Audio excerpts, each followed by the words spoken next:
So I've been asked by quite a few members of iPhotography to give a little demonstration as to what I did with the edits on these photographs that I've uploaded recently to the Facebook group. So I thought I'd just put a couple, I think I uploaded 3, so I've got a couple of them here. I've got the before and afters, and I just wanted to kind of show you a little bit about what I've done as to kind of how to achieve the results, because they're so easy, they're so simple to do. I've also included at the top here my metadata, so what I actually shot the original photographs at. You can see the final version here on the left hand side and the originals on the right, but as you can see from the setups here, there's nothing kind of overly fancy that I've done. I've had to change my shutter speed a little bit just to compensate for the light, but I've tried to keep my aperture fairly wide open throughout, and you'll see the ISO is pretty much at 100 throughout all these shots. And I was shooting on a fixed lens at 50mm anyway, so the focal length's not changed throughout. But anyway, just to show you, so we've got our final version on the left hand side here, and hopefully I'm going to be able to get to the exact same point because I'm doing this all after the fact.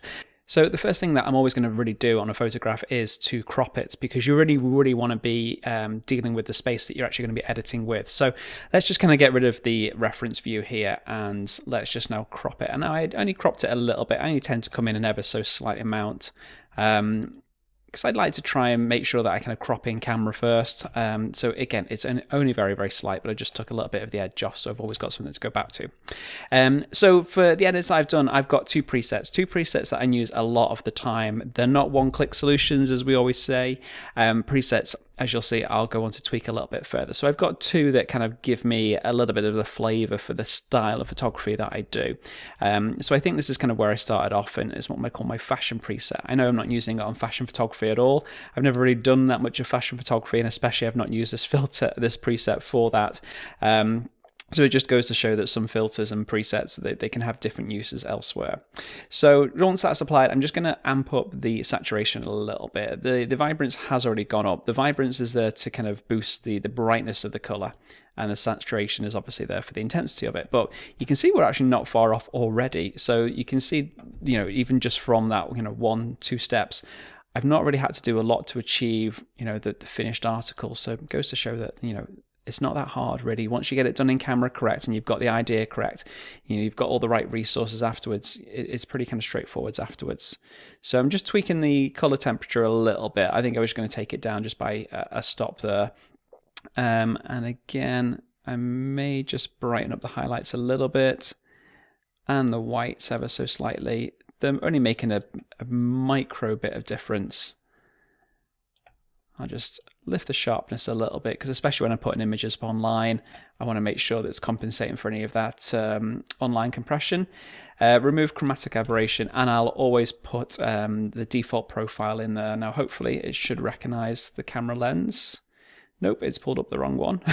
It's going to put a calibration on it anyway, even though it's the wrong lens, and I can't actually change it to my lens there. But it's not done a bad job. I mean, without it, yeah, it's not really done too much, to be honest. I could leave it off, to be honest, as well, because yeah, it's not really kind of changing things massively.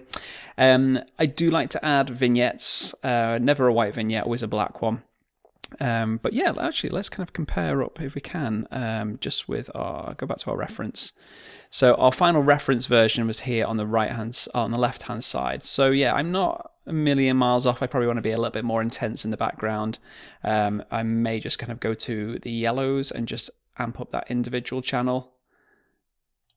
I'm probably going to do the luminance actually instead. Yeah, there we go. So I'm going to boost those a little bit more. So these are just individual color channels. So I'm just trying to increase. There we go. Just to kind of increase their presence a little bit, make them stand out that little bit more. That green's maybe a little bit too much there. But there we go. I mean, it's not far off. I say I'm trying to recreate something I've already done previously, which is it's never always easy. To do it in the moment would be a lot better. But that's effectively the process for the first image. So, I mean, that preset itself has got me, a good 90% of the way, which is always very useful thing. It means you can get through workflow a little bit quicker. But there's one. Let's have a look at one. Maybe look at one that's a little bit more heavy in terms of editing. So my finished version here again is on the left hand side. Should swap these around really, shouldn't I? If I can do that. No, I've always got it that way.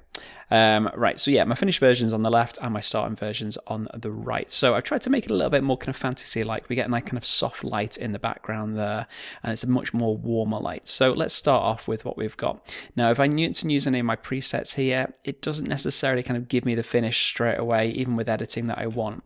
So I think in this instance, I actually started off just as I was and just kind of started to kind of edit from the original image. Again, I'm just going to crop. I wanted to come in a little bit closer. Now, I think the version of the image I've got here is not my raw file, so I know for a fact it's not as crisp and clear as the original, but unfortunately I don't have that on this computer today. So I'm just going to have to work with what I've got. So I'm just increasing the exposure, warming up the color temperature a little bit, and as you can see already, we've lifted a lot of detail to begin with, and we've only made small differences. I'm going to lift the blacks and lift the shadows because I know it's quite dark. I'm keeping an eye on my histogram. I know there is a lot of areas that are clipping, but it's fine because they're not really that important to the image. I just wanted to make sure I can get this kind of through path going and visible and nice and clear. Right, so let me kind of come down a little bit further. Again, just going to increase the sharpening a little bit, even though it's probably not going to do great favors for this image because it's a bit low quality to begin with. Let's turn on that chromatic aberration and the lens profile. It's probably not going to do much, but it's always better to be safe than sorry. And I'm going to use my vignette down at the bottom here. I'm just going to kind of invert that kind of quite a substantial amount because I do want to kind of hide the elements on the edges here. We've got a little bit of the trees creeping in and the bushes creeping in on the left and right, but I want that to be kind of cast mostly in black so the eye is drawn more and more towards where the light is. To help with that, I can actually add a filter. A graduated filter. So just on Lightroom here, I'm just going to press my graduated filter and I'm just going to pull it up from the bottom. Maybe a bit too much there. Let's go down a little bit more. About there, I think I'm happy with. I'm just going to do it again from the side. Maybe a little bit too much there, Stephen. Pull one down from the top. Maybe one in from the side a little bit there. So it just encloses the whole space, really. That's kind of what I'm going for. That's the look. So, right, in terms of colours, I think this is probably where we're going to come out a little bit better now. So, what have we got? So the greens. So if I can go back to my reference version. So we need to be a lot warmer, a lot warmer. So I think we're going to have to kind of increase these oranges a little bit more. So I'm trying to kind of see where those colors are coming from. Right, okay. And this is a process that can take kind of quite a while, really. It's not to say that some edits, or all edits take the same length of time.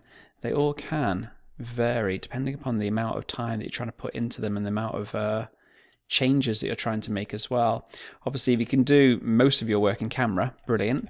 But it's not always the case. You know, I saw the scene and I knew what I wanted, and so I shot as close as I possibly could to it. But it's things like the color work, the crop, the vignettes, things like that I couldn't really fully apply in camera, and sometimes you don't always have the opportunity to do so. So this is where editing becomes really, really helpful. So there we go. Tweak the colors a little bit, made it a bit warmer by kind of pushing the color temperature up a little bit more. The next thing I remember doing, as I said, I'm doing this all kind of backwards in a way of showing you it afterwards, is just using an adjustment brush in this dark area here. So it's made it all black, but let's just show you where the brush is. So that's the area that I'm highlighting. So without the brush, you see that it's lowered the exposure, but that's just by default in Lightroom. So you can just always send that back to the start. All right, so we've got that whole area covered. And then we're just going to go reduce the contrast a little bit, because what reducing the contrast will do is obviously not only kind of it stops the gradation between black and white kind of being so harsh and that transition so quick, but it lightens the image ever so slightly. It's a cool little trick that instead of pushing your exposure all the time, if you can afford to, if your image is sharp, you can just lower down your contrast a little bit, and it gives you that little bit of boost in brightness. Dehaze tool, that's the other one that I wanted to use, because I kind of found this very, very useful, is that if I kind of push it up one way, you see how much obviously it kind of contrasts just in that one particular area, but if you push it the other way, you can see now it just softens. Now I'm not going to go to that degree, because I don't really want it to look too fake, but I will just reduce it a substantial amount from where it was. There we go. And I think that just kind of makes that kind of little area that little bit softer. Now again, let's just pull back up our reference image. Okay, yeah, so now we need to kind of reduce the whole overall exposure. So we're just making it that little bit darker, a little bit more mysterious. Now can we go a little bit heavier? So I'm going back to like the same tools over and over again, and you will find that you do this in edits. You make a tweak and you change it and it changes something else. So unless you're making lots of little local changes, you will spend your life going forwards and backwards to the same tools. But that's not a bad thing. You're just tweaking it a little bit here, changing it there, going forwards and backwards. It's like any type of art. So I've just changed the exposure a little bit. It's just going to reduce down the whites. Let's see if we reduce down the highlights just so we can keep a bit more of that detail. I think we're getting there now. We're getting a lot closer. As I said, probably not going to be able to recreate it exactly. It's just one of those things you always end up doing. And you can never repeat yourself straight away, which is typical. There we go. Lovely. But either way, even if I had, just didn't have the original and this is what I'd edited, I'd be very, very happy with that in the meantime. So it gives me that kind of nice soft light. I possibly may kind of crack out an adjustment brush and just add a little bit more light down on this pathway here. But either way, as it stands, I'm really, really happy with that. So let's just have a look at the last image. So let's bring this one up. So we'll put our reference picture next to it. There we go. So I think this is pretty much just a one-click solution with a preset. Now I did say before, it's not something I normally do. I normally go and tweak it a little bit. I mean, I'm sure I did, but I was just actually quite happy with how the preset had set. I don't think the preset that I used, though, I've actually got. I think it was a little bit of a different one from what I use down here. So I do use these two pretty much, 80% of the time if I'm ever using a preset, but this must be the occasion that I've used a different one. But either way, let's kind of start off with that one that I've got there. And if we can kind of just brighten that up a little bit more.